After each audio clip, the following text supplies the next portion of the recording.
Ele foi eleito com quase 144 mil votos e caminha para o seu primeiro mandato como deputado federal. Léo Prats, ele que vem do mandato de deputado estadual, líder da bancada do PDT na ALBA, na Assembleia Legislativa da Bahia, já foi vereador, presidente da Câmara Municipal de Salvador, além também de secretário de Saúde da capital baiana. E justamente num período em que o mundo passou pela fase mais severa da pandemia da Covid-19.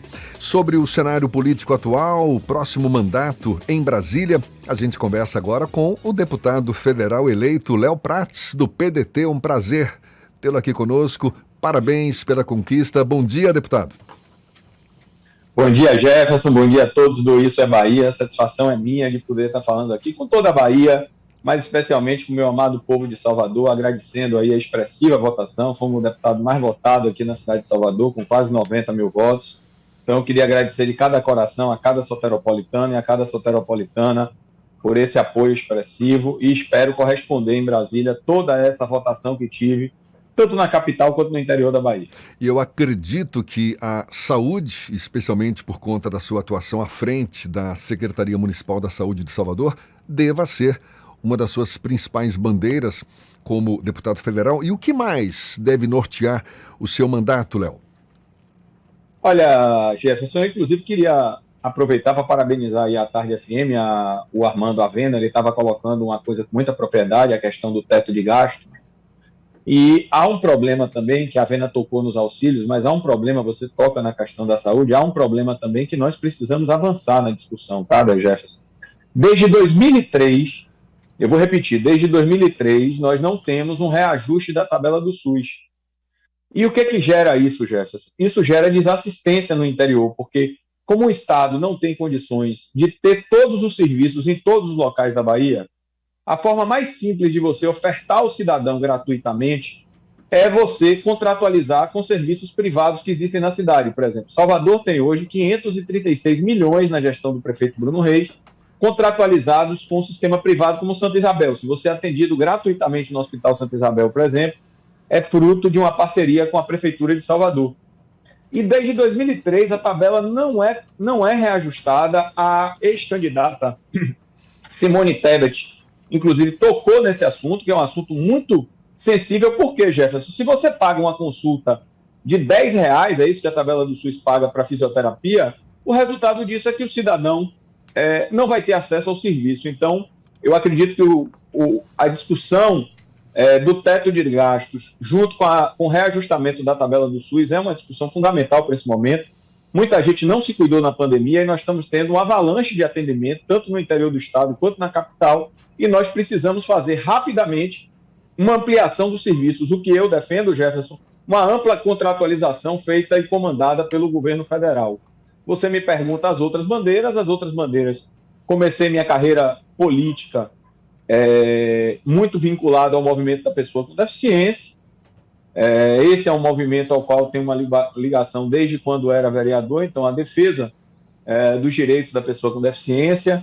A área social, como você falou, fui secretário de promoção social, nós estamos preparando uma série de medidas para a discussão do Sistema Único de Assistência Social também no nosso país. E também uma causa que acabou me abraçando, que foi a causa animal na assistência e cuidado dos animais. Então, Jefferson, eu diria que esses seriam os 4 principais pilares do meu mandato, mas, sobretudo, esses 4 pilares trazem um norte. Qual é o norte? A melhoria da qualidade de vida do cidadão e da cidadã da Bahia e da cidade de Salvador.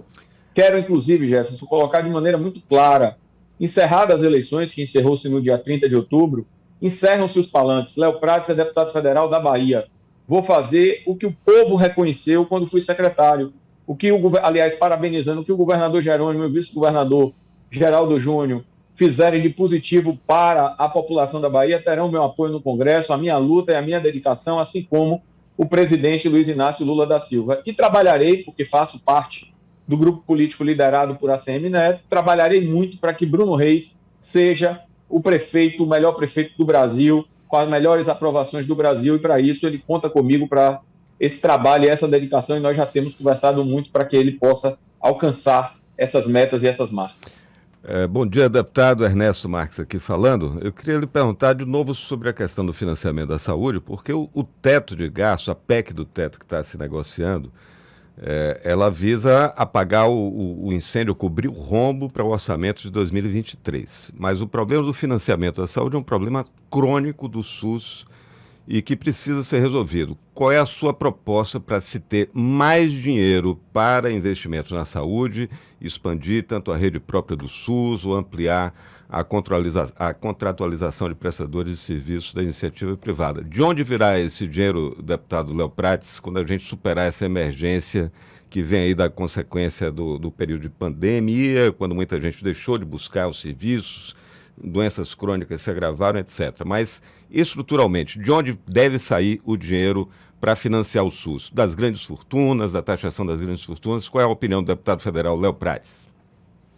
Olha, Ernesto, eu sempre trabalhei na minha vida para que as pessoas não me devessem favor, que reconhecessem o meu trabalho.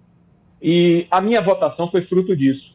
Então, o que eu defendo nesse momento é um equilíbrio maior entre o que é discricionário do orçamento do Ministério da Saúde. Eu acho que é importante a participação dos deputados e senadores na construção do orçamento, mas a gente não pode ter o volume de recursos discricionários, ou seja, de livre colocação para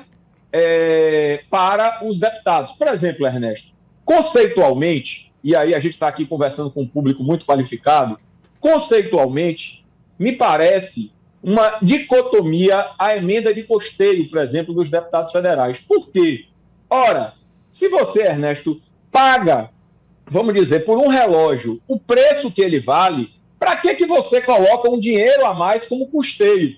A emenda de custeio, na minha visão, no que eu creio, é o reconhecimento da falência do Sistema Único de Saúde. Porque se o SUS pagasse o que é devido pelos serviços prestados, as emendas deveriam ser, como eram, para investimento, ou seja, para a construção de um posto de saúde, para a construção de um novo hospital, porque você bota o dinheiro para o custeio e, efetivamente, a sociedade não vê o resultado. Então, então, na minha visão... Não é o problema, não é ter um volume maior de recurso, o volume que atualmente é destinado para o SUS, ele já é suficiente, devendo apenas ter esse manejo e, claro, como o senhor está dizendo, equilibrar essa participação do Legislativo na definição do destino desse recurso, é isso? Veja, eu não acho que o SUS tem recurso e que o Ministério da Saúde tem os recursos suficientes. Você está me perguntando de uma medida emergencial que eu acredito que é necessária, porque o que acontece? Qual é a visão mais clara para o cidadão e a cidadã de Salvador entender e da Bahia entender o problema que nós estamos vivendo?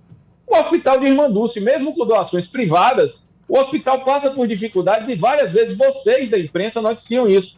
Então eu acho que uma redução no volume financeiro das emendas de custeio, para em contrapartida, eu acho que o Congresso deveria fazer esse esforço, para em contrapartida se ter um reajuste mínimo. Porque nenhum profissional, seja ele fisioterapeuta, seja o que for, vai querer receber R$10 para executar uma hora de procedimento de fisioterapia. Meu pai teve AVC, está precisando, e ele não recebe, o profissional que cuida de meu pai não recebe R$10 por uma hora.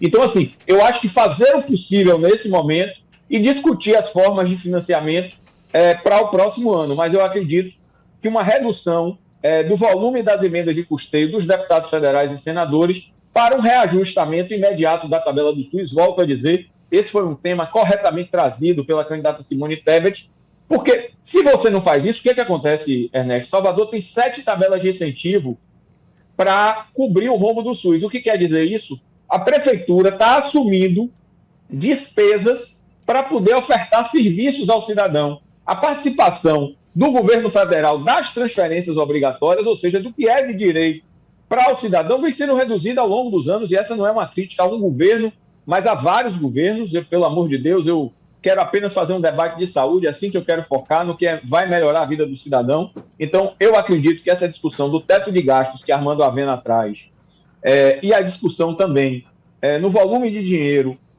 de emenda de custeio, encontrar um equilíbrio entre a participação dos deputados e senadores, que é fundamental e também na melhoria das transferências obrigatórias, porque o que representa a transferência obrigatória para seu ouvinte entender? Direito. Porque se o governo é obrigado a transferir, não é mais uma política partidária ou uma política do Congresso, é um direito do cidadão.